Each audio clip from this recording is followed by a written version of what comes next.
All right, so we started last time talking about the overload principle, how strength gains occur as a result of systematic and progressive overload of sufficient frequency, intensity, and duration to cause adaptation. And all we really do is modify the frequency, intensity, and duration of our exercise, and that's going to cause us to continue to adapt throughout our life. So if we look at this and we look at the increase in strength that happens with training, if we start at zero and we've never exercised before, what we're going to see is we're going to see a super fast increase in strength. Every time you come into the gym, you're getting stronger. You're lifting more weight. As long as your progression is proper, you're going to be lifting more weight. You're going to be stronger, because really what you're doing is you're learning how to do the exercise. If it's something you've never done before, you might have plenty of good muscle, but you just don't know how to use it for that exercise. Even if you've been training for years and years and you do a new exercise, that new exercise you're going to really quickly improve your performance on, because you're learning how to do it. But the reality is that can only happen for so long. You know, you've all probably seen these P90X things where we talk about muscle confusion, DX, woo! And really, all P90X is, all muscle confusion is you keep changing the exercises you do, so you're always in the learning phase. It doesn't mean your muscle's not hypertrophying, it's just that you never actually, the idea is you don't get to this plateau phase, so that this is the discouraging part of strength training, and this is the part where we're really super excited about it, because we just keep getting better all the time. So the idea behind P90X is you stay learning as much as you can so that you're always progressing. It's a trick to keep your mind excited about coming in and lifting weights. But the reality is, over this whole period of time, your muscle is slowly growing. And the amount of muscle hypertrophy is probably consistent throughout, and that's about 0.1% per day. Very, very small amount. It goes at that small amount initially, and then what it does, it's decreases to about 1/10 of that over time. And what you can see is that your strength goes up, you've learned how to do the movement, and now you're getting a little bit stronger, and you're slowing down your progression, and you're getting up towards your genetic maximum for that movement. All right, so the increase in strength is a combination of the learning effect, the increase in muscle size, and as we'll talk about later, the ability to transmit the force that the muscle is making to the tendons and the bones so that you can move better. All right, all of these things are things that we can manipulate, and all of these things we have a really good understanding of how they happen at a molecular level. The only thing that we're a little bit less certain of molecularly is the learning component. But we'll talk about the muscle hypertrophy, we'll talk about the force transfer, we'll talk about how all these things are happening. So what is it that causes your muscle to get bigger? And this is a classic experiment by Ted Wong and Frank Booth. And what Wong and Booth did is they actually stimulated directly in the posterior, so the back leg of a rat. And you can see the rat loved it, because the rat would go to sleep, they would be anesthetized, they'd go to sleep, they would hook up electrodes to it, you'd stimulate it, bang, it's exercising while it's asleep, and it wakes up, and the exercise increases muscle mass by 15%. Who wouldn't love that? You go to sleep, you wake up, and your muscle is 15% bigger over time. This is a 10-week experiment, so it took a while to get this 15%, and that's about 1% per week. Okay, so that's actually pretty fast. All right, so how did this tell us what causes muscle hypertrophy? Well, when they did this, what they did is they stimulated both the gastroc muscle and the TA muscle, and those are the muscles in your calf. The TA muscle is here, it's the shin splint one. The gastroc muscle is here, it's your big calf muscle. Just like you and me, the calf muscle of a rat is much bigger than the TA muscle.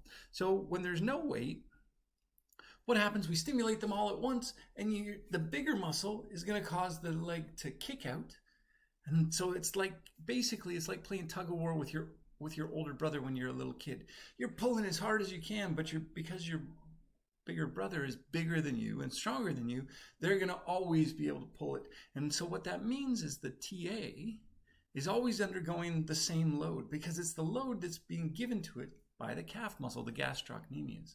And so when the gastroc, because it's bigger and stronger, pulls really, really hard, the TA is resisting, but it's always getting stretched through an eccentric contraction, or a lengthening contraction. Because the load across that muscle is higher than the load across the gastroc, which doesn't have much weight, it's pulling against the little brother, it's not a big deal, the TA muscle grows bigger, And the gastroc muscle grows a little bit bigger, but not very much. It's not statistically significant. But now, if you put a weight on the foot, so that as the animal pushes back, what it's doing is it's just able to finish the movement because there's a weight that's resisting the gastroc. Now the gastroc has a lot more resistance, a lot more load on that muscle, and now it grows, and the TA muscle grows exactly the same. So the reason we know that the load caused the muscle hypertrophy is because here the exact same load is on the TA in this situation, in the weighted and non-weighted situation. If it were something like power, so power is force and velocity. So force times velocity gives you power. And so if you were to think about it, in the no weight situation, the power is much higher than the high weight situation for the TA, because the load on the muscle is the same because it's coming from the gastroc, but the velocity, because the weight is there in the weighted situation, the velocity in the weighted situation is much lower, so the power is much lower. So if power were important, this bar, the TA bar, in the no weight situation would be much, much higher. Because it's the same as the weighted situation, we know that power doesn't cause hypertrophy, but it's the load across the muscle, because when we put a load on the gastroc, it grows, even though all of the chemical signals to cause contraction are exactly the same in this muscle as in this muscle. The only difference, because it's an electrical stimulus, all of the chemical signals in the muscle are the same. The only difference is the load across the muscle. The gastroc only hypertrophies when there's a weight. Because the TA hypertrophy is exactly the same in both situations, we know it's not power, but it's load.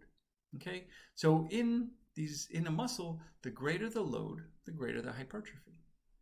But there's a caveat. When we were doing those experiments, we were doing them in rats. Now what happens if you load in humans? So what happens here is that if the load is really important, this group, which is, this is Stu Phillips' group in Hamilton, Ontario, Canada, what they did is a simple experiment. They looked and said, if we do a heavy load, so 90% of weight, 1 repetition maximum, and we do as many repetitions as we can until we can't lift the weight anymore, what we get is say 6 repetitions. You're going to do a press and you can do 6 repetitions at 90% of your maximum, and then you fail.